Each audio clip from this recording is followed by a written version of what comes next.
Hola a todos, nuevamente Fernando Gil, bienvenidos a mi podcast Trascendiendo con Fer. Este ya es el episodio número 4 de esta primera temporada, que le hemos llamado La presencia humana en la Tierra. Espero que hayan tenido una semana extraordinaria y que estén listos para trascender. En este cuarto episodio les quiero hablar sobre otro tema apasionante. ¿Cómo se crean nuestras creencias? O sea, cómo nos programamos o nos han programado. Y sé que les va a interesar muchísimo y sobre todo los va a hacer reflexionar. En el episodio anterior compartí con ustedes que el 95% de cómo actuamos y estamos siendo en nuestras vidas está influido por nuestro inconsciente. A ver, ¿me estás escuchando? O sea, que el 95% de lo que hacemos, lo hacemos de forma inconsciente, desde una programación, o sea, desde nuestras creencias. Estamos programados, igual que una computadora o un ordenador, que tiene ciertos programas operativos, actúa en automático y siempre de la misma forma. O como tu celular o móvil, que tiene sus apps, sus aplicativos, y el celular siempre responde de la misma manera. Los tres grandes, y así le quiero llamar, cuerpo, mente y emoción, dominan nuestro accionar, nuestros resultados, nuestra felicidad. Existe la parte inconsciente del cuerpo. Mucho de lo que hace tu cuerpo no necesita órdenes de tu mente. Increíble, ¿no? No necesitas pensar para respirar. Para hacer la digestión no necesitas pensar. Para que tu corazón lata no necesitas pensar. O sea, como que el cuerpo tiene su propia inteligencia y esa inteligencia es una inteligencia del cuerpo que está inconsciente. O sea, no eres consciente y está funcionando. Existe también el inconsciente emocional, ese que te hace reaccionar positivamente ante ciertas situaciones y que no necesitas pensar para que afloren. Ni qué decir de esa impulsividad emocional que muchas veces no puedes ni controlar. A ver, recuerda alguna de esas experiencias y te dirás, sí pues, como que en automático me sale esto. Finalmente está el inconsciente mental.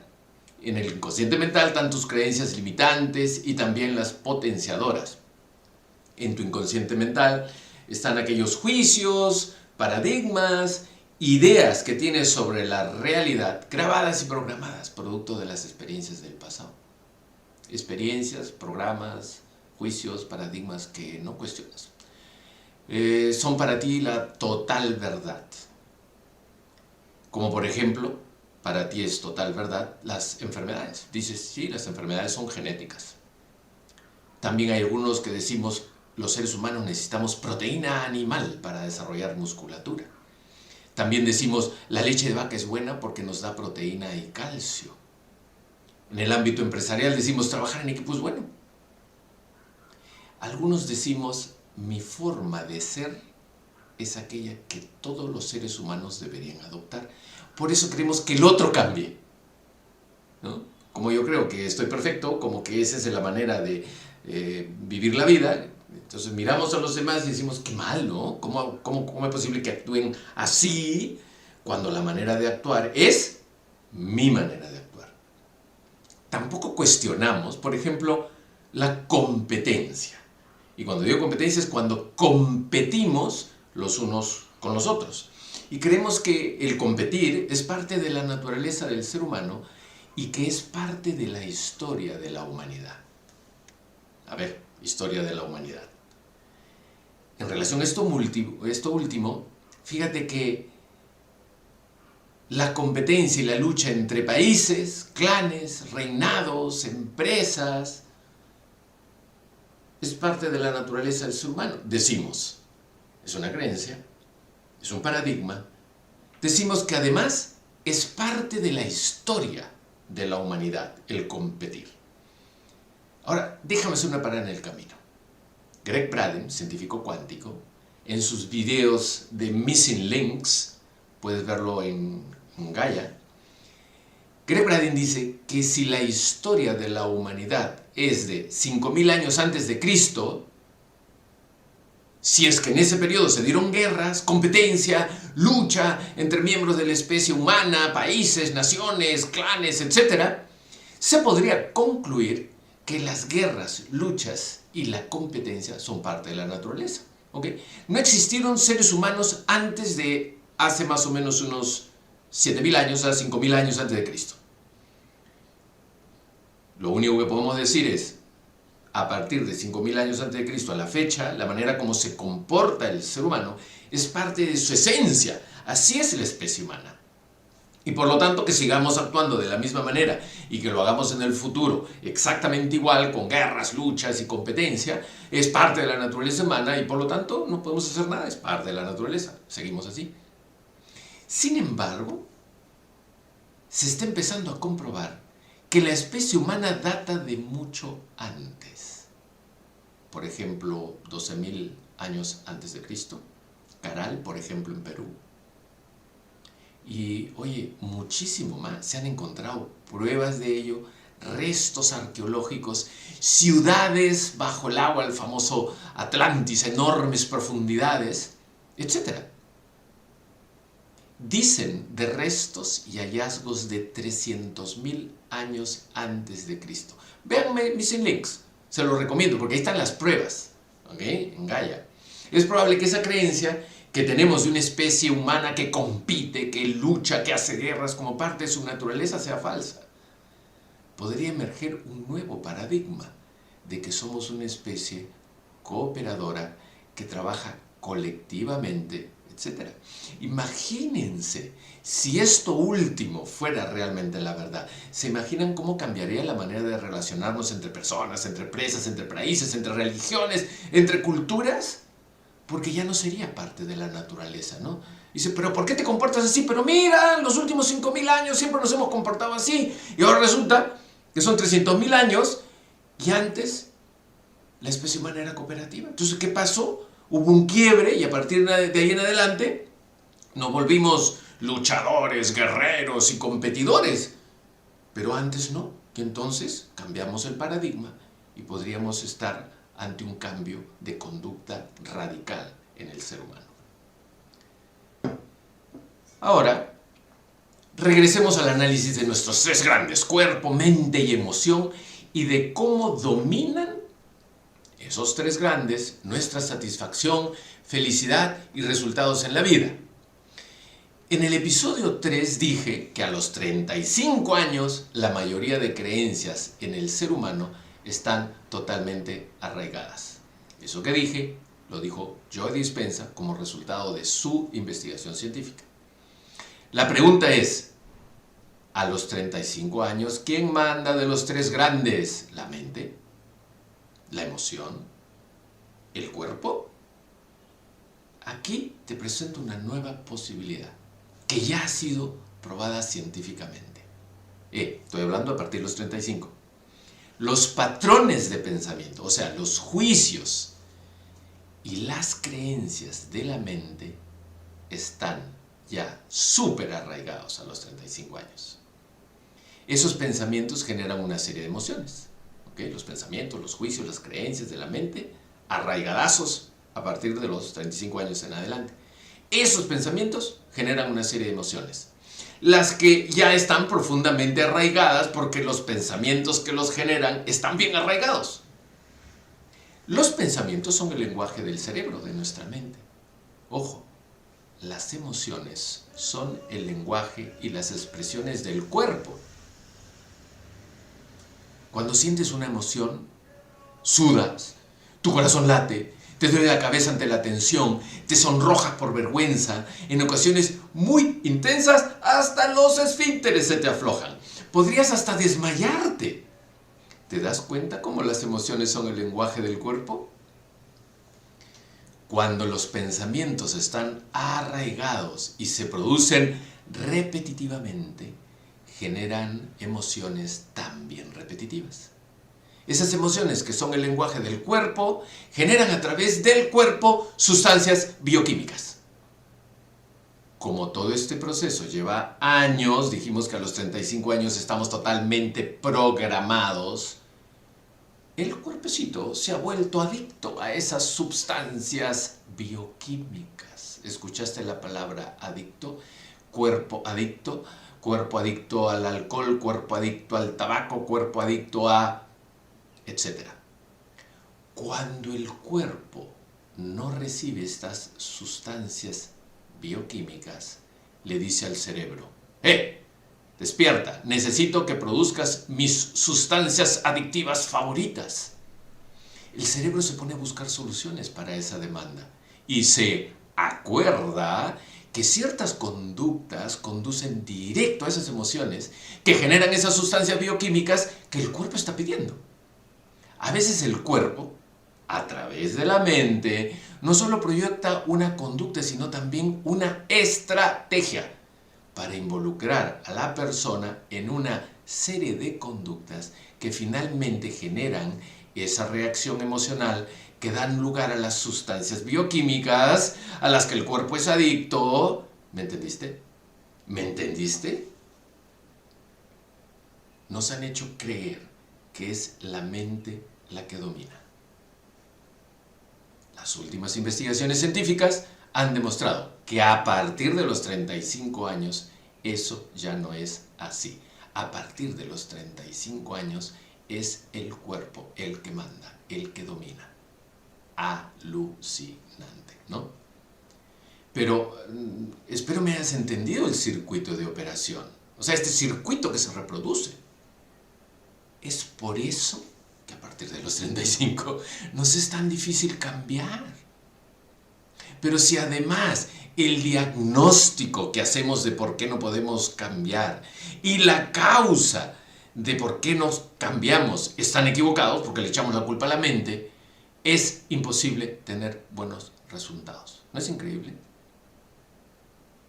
Por lo tanto, la rutina, que está directamente relacionada con el cuerpo, rutinas de las buenas y de las malas, ojo, la rutina es la principal causante de nuestra dificultad para cambiar.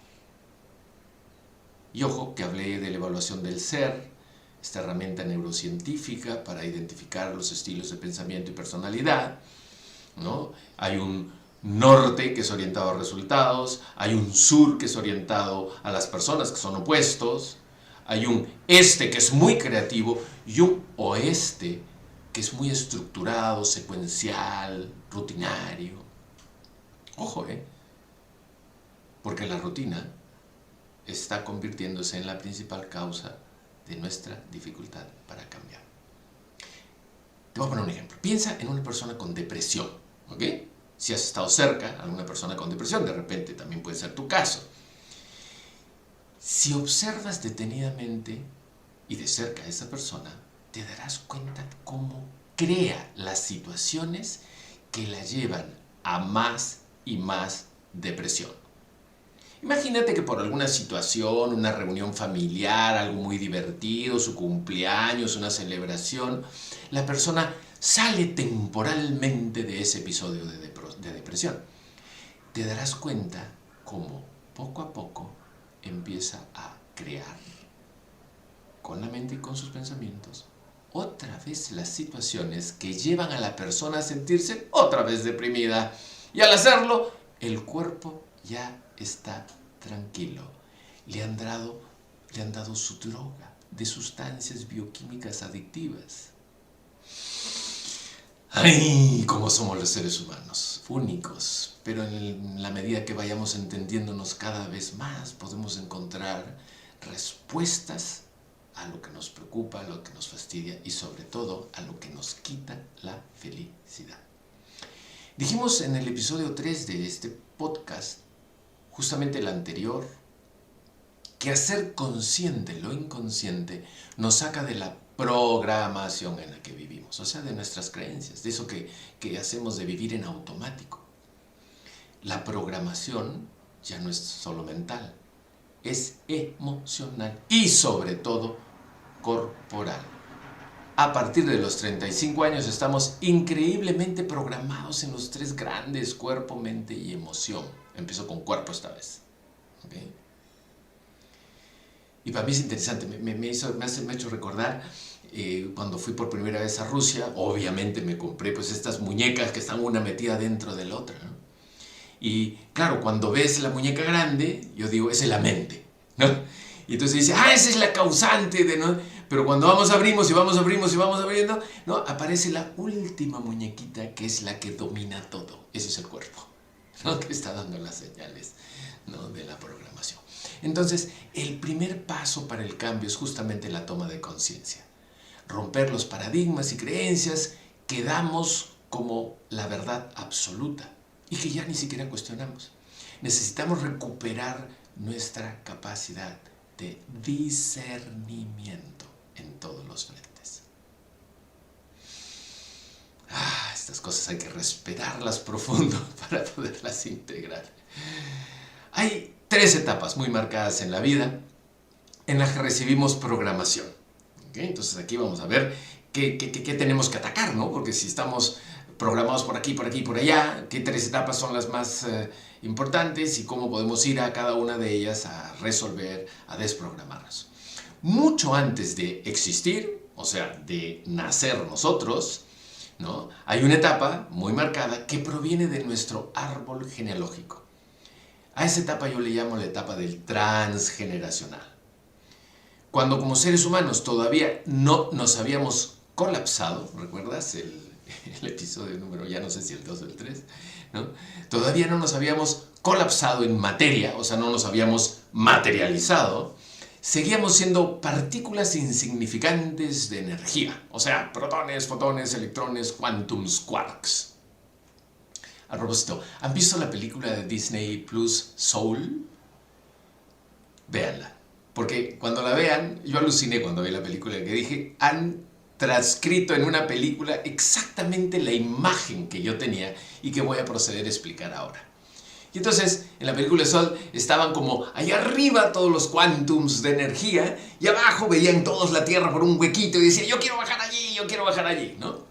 Entonces, allá arriba, por mencionar un lugar en el espacio, estaban todas las partículas de energía, esperando que les tocara el turno de bajar a la Tierra a vivir una experiencia concreta como seres humanos. Esto es una experiencia material, o sea, las partículas de energía estaban esperando materializarse, ¿ok?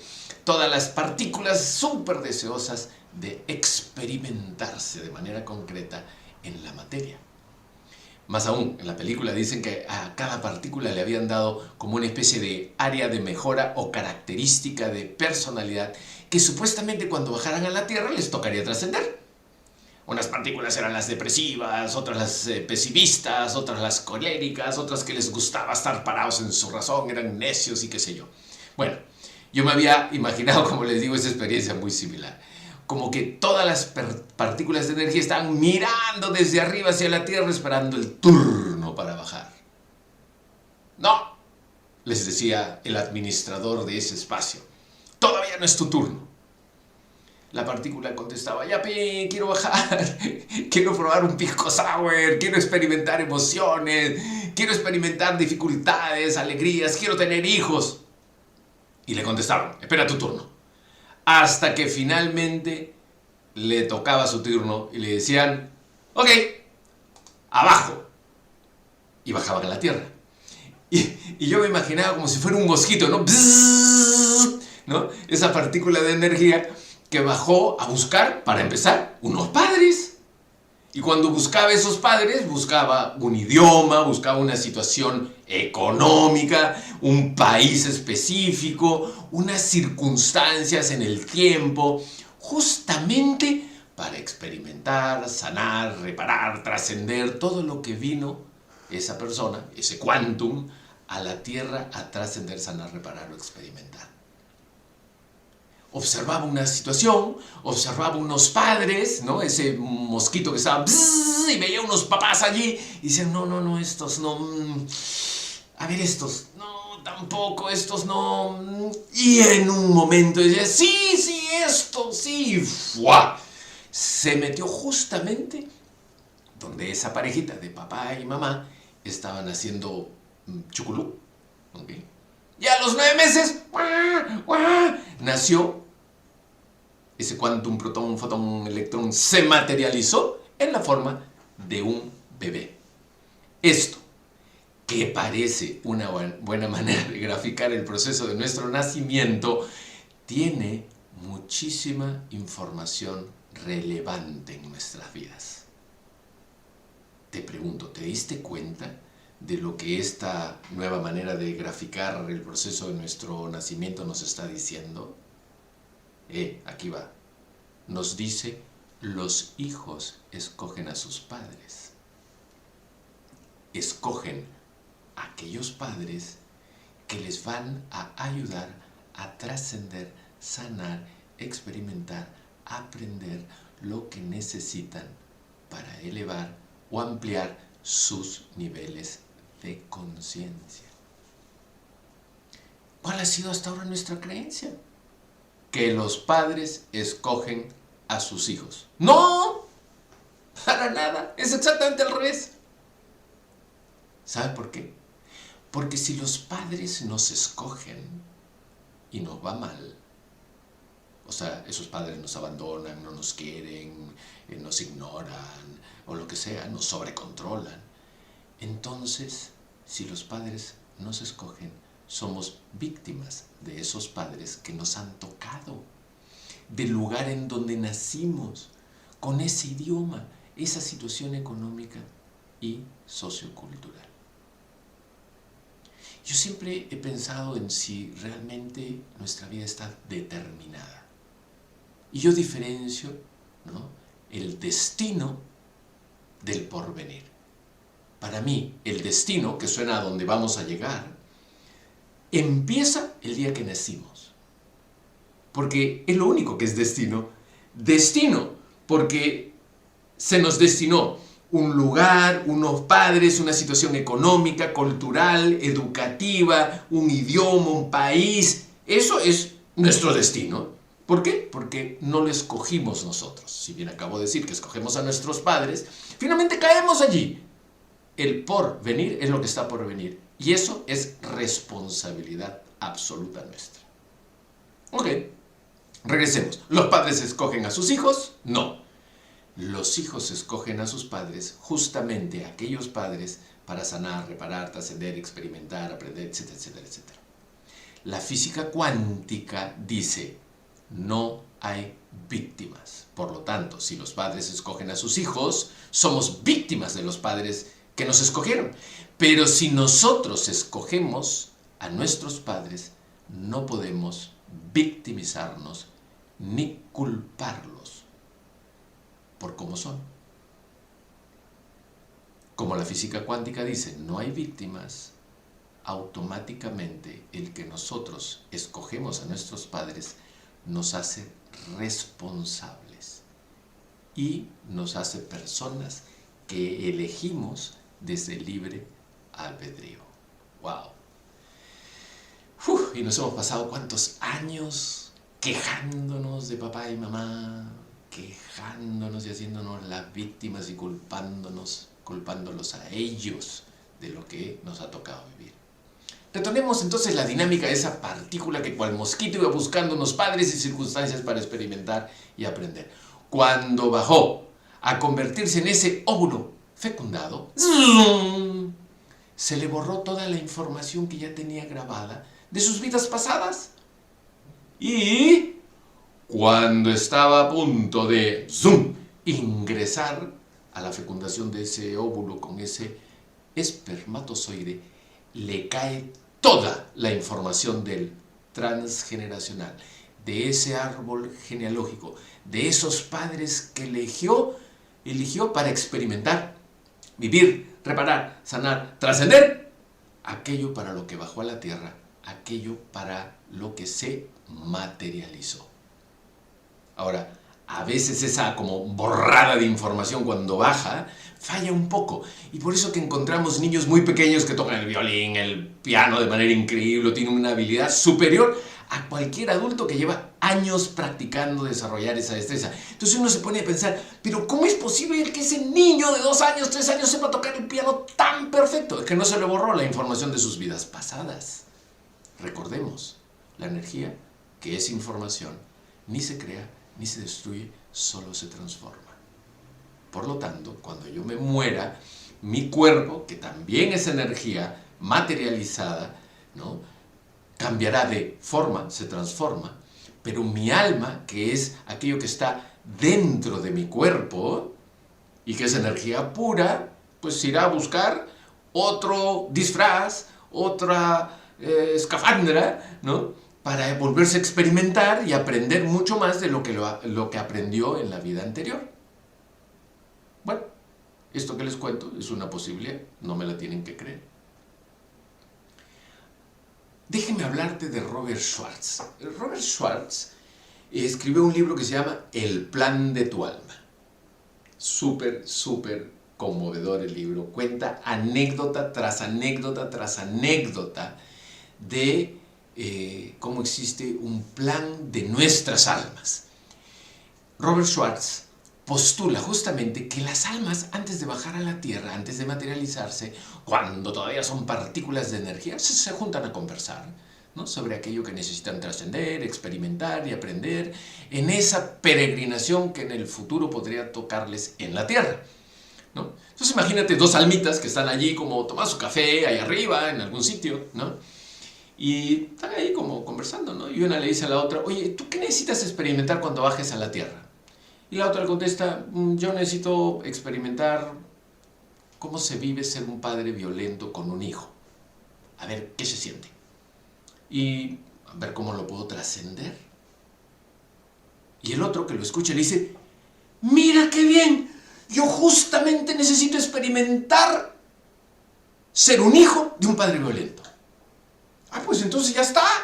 Se ponen de acuerdo para bajar cuando corresponda y experimentarse. ¿Me captaron? Recordemos que para la energía, para esa información, eso del tiempo y el espacio no existe. Nuestro inconsciente tampoco entiende de tiempo y espacio. Eso es algo totalmente mental, que lo necesitamos en esta experiencia concreta, en esta escuela de aprendizaje que yo llamo Tierra, ¿no?, que como es concreta, ¿no?, y tenemos una fecha de caducidad, entonces el tiempo y el espacio son fundamentales, pero para la energía y para el inconsciente no. Así que dice, ya, cerrado el trato. Cuando nos toque bajar, bajamos, yo seré tu padre, seré violento, tú serás mi hijo, y a ver si los dos aprendemos de esa experiencia y la sanamos. Y cuando bajan, se olvidan de todo, y súbitamente, ¿no?, las circunstancias, por casualidad, que ya sabemos que no es casualidad, sino causalidad, porque hay un plan del alma, eso lo habían pactado previamente, se encuentran para experimentar justamente aquello que acordaron. En fin, a ver, Schwartz expone casos concretos en su libro. Es increíble lo que él presenta. Y además muy conmovedor, porque hay unas experiencias así súper fuertes. Bueno, decía hace unos minutos que habían 3 etapas muy marcadas de programación de nuestro campo cuántico de información.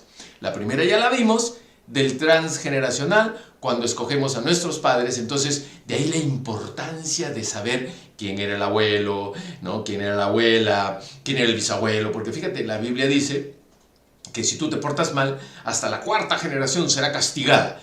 Esto que pareciera como que a quién se le ocurrió 4ª generación, que son más o menos pues unos 300, 400 años, resulta que tiene que ver con tradiciones ancestrales donde se repetía, como que hubiera una sabiduría cuántica que siempre ha estado allí, a la que no queremos creer.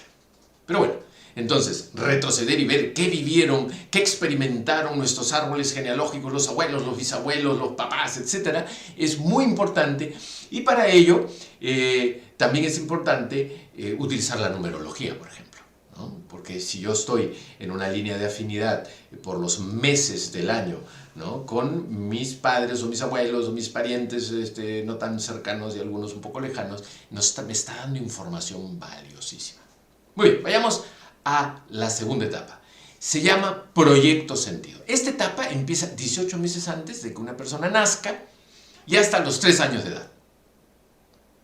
Proyecto sentido, ojo, no tiene nada que ver con sentido y propósito, aunque podríamos terminar trascendiéndolo hacia un sentido y propósito. Está relacionado más bien con las emociones profundas que la madre, no el padre, la madre, pueda sentir 18 meses antes del nacimiento del bebé. O sea, antes de que tú nazcas, 18 meses antes. Esas emociones que la madre experimenta pueden ser gracias al padre o por culpa del padre, pero es la madre. Si el padre hace locuras, si la madre ni se entera ni le importa y no tiene esas emociones profundas, no le impacta al bebé. Pero si la madre sí se lo toma como profundamente emocional, entonces ahí sí afecta al bebé, clava el proyecto de sentido. Entonces, esas emociones que experimenta la madre generan una información, y regresamos, unas sustancias bioquímicas te traspasan al bebé. 9 meses antes de la fecundación. La fecundación es el día en el que tú ya eres una cosita insignificante de óvulo y de espermatozoide. 9 meses antes de ese momento, o sea, 18 meses antes de que nazcas. ¿Okay? 9 meses antes de la fecundación, esas sustancias bioquímicas y esa información se queda grabada en el cuerpo de la madre y cuando el bebé es engendrado, traspasa al bebé. Repito, cuando el bebé ha sido engendrado, aquello que la madre experimenta emocionalmente con mucha intensidad, también traspasa al bebé.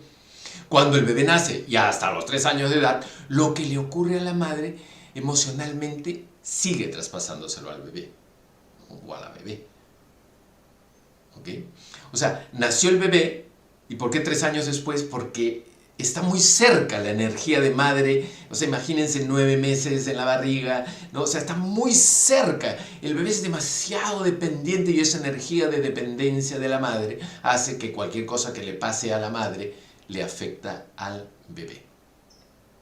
Entonces, esas emociones, esa programación no es parte de lo que la persona venía a trascender. El bebito cuando nace, ¿no? Vino a hacer un montón de cosas, trascender un montón de cosas, experimentar un montón de cosas, pero no eso que le ocurre a la madre 18 meses antes del nacimiento del bebé y hasta los 3 años. Mala suerte, piña, le tocó. Es como un adicional a aquello que le tocaba experimentar y vivir al niño que nace cuando nace. Le voy a poner mi caso, ¿ya?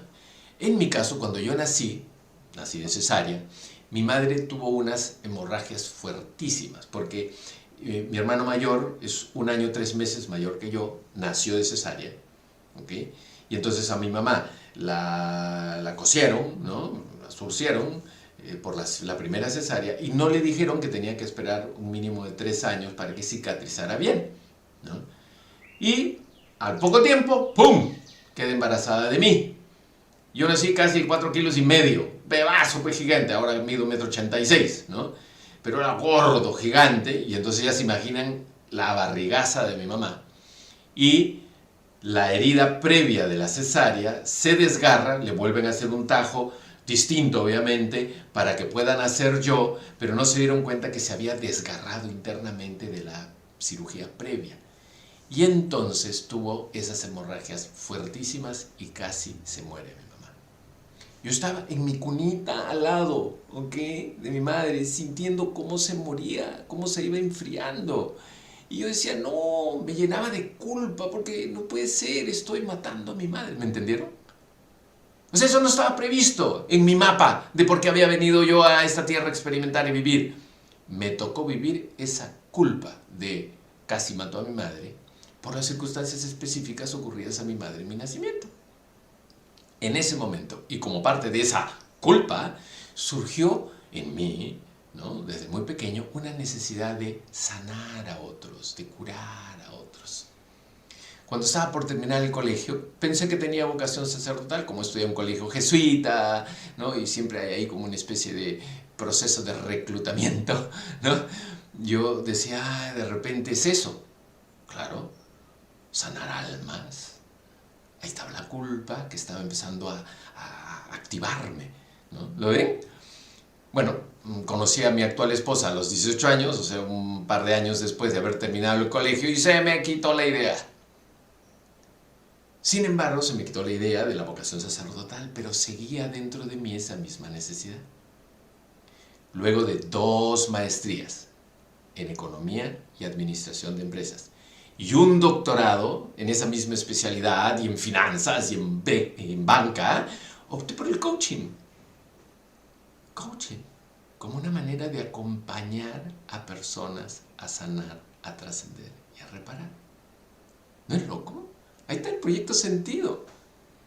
Años después, por circunstancias familiares, terminé formándome en medicina cuántica, o sea, 5 leyes biológicas del Dr. Hammer o nueva medicina germánica, y bioneuroemoción, y acompañando a personas con enfermedades físicas reales a curarse o sanarse, más coaching obviamente. Allí tienen como ejemplo un proyecto Sentido, culpa, necesidad de reparar y sanar porque casi mató a mi madre, por suerte convertido en sentido propósito. O sea, proyecto Sentido, ahí sí convertido en sentido propósito. Pero a veces no es así, no se llega a trascender y las personas se quedan enganchadas a emociones que años de años y no logran superar. Se quedan experimentando solo el proyecto Sentido sin trascenderlo. Interesantísimo, ¿no? A mí me hicieron una reimpronta, que es un protocolo de programación neurolingüística para reparar eso. Bueno, vayamos a la tercera etapa. Es la edad cronológica. En esta etapa, ¿no? Recuerden, transgeneracional, proyecto de sentido, ahora edad cronológica, la programación ya es resultado de la manera de interpretar y percibir los acontecimientos de nuestra vida. O sea, ya mi interpretación, porque a partir de los 3 años ya empiezo como que a pensar, a emitir juicios y cosas así por el estilo, ¿no? Ya empiezo a percibir, interpretar. Por eso digo yo, hasta los 3 años las lágrimas de un niño son desde el corazón. Pero a partir de los 3 años son lágrimas de cocodrilo, son manipuladoras. ¿Ok? Y entonces al final, ¿no? Cuando la niña se pone o el niño se pone a llorar, mamá, yo quiero eso, y le dice, ya, no insistas, que no te lo voy a dar, se cruza de brazos, ni una lágrima, se da media vuelta y se va. ¿Ok? O sea, a partir de los 3 años ya empezamos como seres humanos a interpretar, a percibir y a manipular nuestros acontecimientos de la vida. Entonces, a partir de los 3 años, y en esta edad cronológica, tenemos absoluta autonomía para elegir aquello en lo que terminamos creyendo. O sea, elegimos nuestras creencias, nuestra programación. Obviamente, mucha de esa programación queda en el inconsciente. ¿Okay? Empezamos a ver la realidad desde esa programación, desde esas creencias, y a reforzarla con más juicios y más creencias. Y lo hacemos de manera repetitiva, hasta que a los 35 años llegamos a ese momento en el que ya no es la mente ni la emoción las que gobiernan, sino que es nuestro cuerpo, como lo dije al inicio de este episodio, justamente por la adicción a sustancias bioquímicas que el cuerpo dice, le dice a la mente, tú empieza a dar órdenes para que mi cuerpo se comporte de esta manera y sienta estas emociones profundas y fuertes para volver a sentir, ¿no?, esta droga de sustancias bioquímicas adictivas. Bueno, a estas alturas seguro que te estás preguntando, ¿cómo desprogramo todo eso? Bueno, hay muchos protocolos, tipos de acompañamiento, terapias e intervenciones. En mi caso, yo utilizo la programación neurolingüística, el coaching, el que hemos llamado coaching biológico, bio por la parte orgánica, ¿no?, o sea, de la salud, ¿no?, y lógica por la influencia de la mente, de la lógica en ese proceso. También utilizamos, o yo al menos utilizo, protocolos de la terapia gestáltica, psicomagia, el método del ser, física cuántica, numerología, psicoastrología, en fin, de todo un poco. ¿Okay? Bueno, este ha sido el programa del día de hoy. Espero lo hayas disfrutado y que te haya sido de ayuda. Recuerda, no creas nada de lo que yo te diga, es solo una posibilidad. En el próximo capítulo profundizaremos en las emociones que están detrás de la enfermedad. No te lo pierdas. Pon tus comentarios o dudas en el blog dale me gusta, si es que te ha gustado, obviamente, y difúndelo en tus redes sociales. Si no te ha gustado, compártelo con tus enemigos. ¿Ok? Y no te olvides de sintonizar cada viernes para un nuevo programa. Nos vemos. Muchísimas gracias.